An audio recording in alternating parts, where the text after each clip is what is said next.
Vous avez la parole. Merci, Monsieur le Président, Monsieur le Ministre, mes chers collègues. Je tiens d'abord à rappeler que c'est Jean-Noël Barrot, donc mon collègue député des Yvelines, qui est à l'initiative de cette proposition de loi, que j'ai l'honneur aujourd'hui de vous présenter. Alors, cette proposition de loi peut paraître modeste et exclusivement technique. Elle est d'ailleurs examinée en procédure d'examen simplifié. Pour en saisir pleinement les enjeux, il faut la considérer dans un cadre plus global, qui est celui d'une urgence écologique et d'un changement de notre regard porté sur la forêt. En effet, comme le souligne l'accord de Paris sur le climat, les forêts et les arbres jouent un rôle essentiel, agissant comme des puits de carbone et absorbant l'équivalent de 2 milliards de tonnes de dioxyde de carbone chaque année.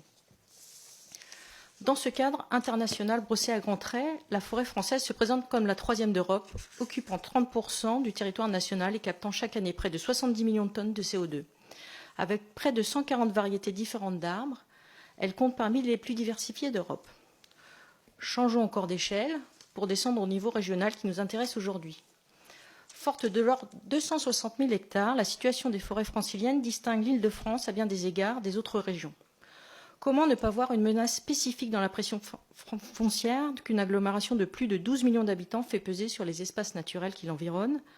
Comment ne pas penser qu'une région qui représente 2,2% du territoire métropolitain et concentre 19% de sa population, soit 1006 habitants au kilomètre carré, nécessite la mise en œuvre d'outils spécifiques pour garantir la préservation de ces forêts? Une forêt qui, par ailleurs, se caractérise par des usages plus variés que sur le reste du territoire, puisqu'elle est un espace de production et de protection de la biodiversité, mais également un indispensable espace de loisirs pour une population urbaine. Une forêt, enfin, 3 fois plus morcelée qu'à l'échelle nationale, avec un compte de propriété moyen s'y élevant à 1 hectare. L'ensemble de ces éléments de contexte explique le phénomène de mitage particulièrement fort qui pèse sur les forêts de la région Île-de-France.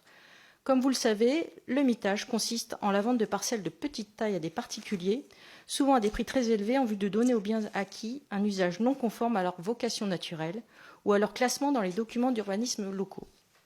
Face à ce phénomène, jusqu'à présent, les collectivités locales étaient impuissantes. Pour remédier à cette impuissance et offrir une solution préventive, l'article 46 de la loi numéro 2017-257 du 28 février 2017 relative au statut de Paris et à l'aménagement métropolitain, codifié à l'article L143-2-1 du Code rural de la pêche maritime, a ouvert à titre expérimental, pour une durée de 3 ans et dans le cadre de la région Île-de-France, la possibilité pour la SAFER de l'Île-de-France de prompter les ventes des biens boisés dès lors que leur superficie est inférieure à 3 hectares et que leurs communes sont dotées d'un document d'urbanisme. Ces préemptions sont motivées par un nouvel objectif, celui de la protection et de la mise en valeur de la forêt.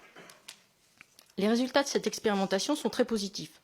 198 préemptions de la SAFER ont été motivées notamment par l'objectif nouvellement créé, et dans 107 cas, il s'agissait du principal objectif invoqué. En d'autres termes, en l'absence de ce dispositif, dans 107 cas, les collectivités et la SAFER se seraient trouvées impuissantes face à une vente contribuant à accroître le mitage.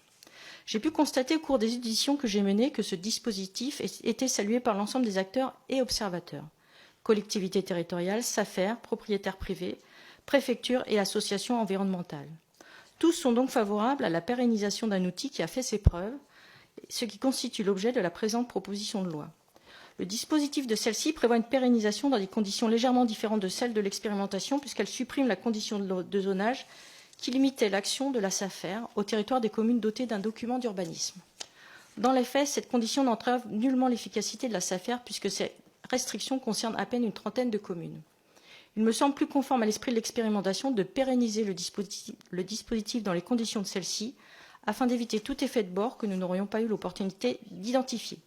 Je vous proposerai un amendement en ce sens. Une seconde question a fait l'objet de toute notre attention. Pérenniser le dispositif pour la seule région Île-de-France ne risque-t-il pas de constituer aux yeux du Conseil constitutionnel une rupture d'égalité devant la loi? La situation particulière de l'Île-de-France, sur laquelle j'ai insisté en introduction, a justifié par le passé la mise en place de dispositifs spécifiques pour l'aménagement de son territoire et la protection des espaces les plus fragiles. Je pense par exemple au schéma directeur de la région Île-de-France ou à l'Agence des espaces verts, qui est un établissement public régional et non une association. L'Île-de-France est par ailleurs la seule région dans laquelle la SAFER a mis en place depuis 2000 des conventions de surveillance et d'intervention foncière avec les collectivités locales. Dans une décision du 29 décembre 1989, le Conseil constitutionnel a considéré que l'instauration d'une taxe annuelle sur les locaux à usage de bureaux ne constituait pas une violation du principe d'égalité du fait que ce dispositif soit propre à la région Île-de-France, dans la mesure où s'y posent, avec une acuité particulière, des difficultés spécifiques, ce qui semble pouvoir être, par analogie, transposé à la situation des forêts franciliennes.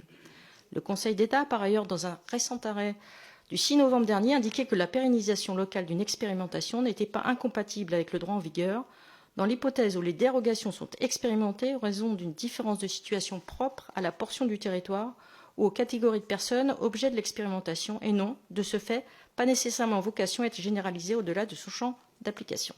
Ce qui va dans le même sens.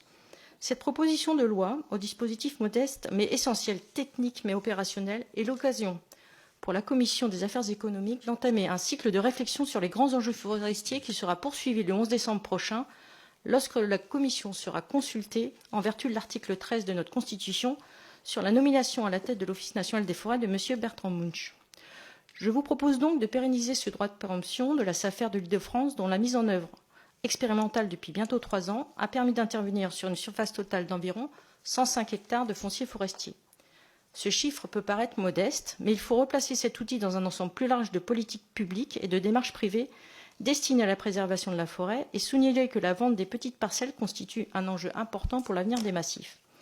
À l'heure où les enjeux climatiques et environnementaux sont devenus primordiaux et dans un contexte régional où 98,8% du territoire correspond à une aire urbaine, je pense sincèrement que chaque hectare compte et que cette proposition de loi constitue une réponse adaptée au mitage des forêts franciliennes. Avant de conclure mon propos, je tiens à remercier Diane Boucher qui m'a accompagnée sur cette proposition de loi et je la remercie de son aide. Merci beaucoup. Je vous remercie.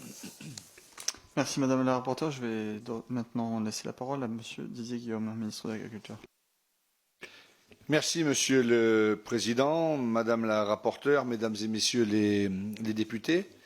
Je voudrais d'abord remercier le groupe MODEM, le député Barrot, la rapporteure Madame Luquet, d'avoir présenté cette proposition de loi.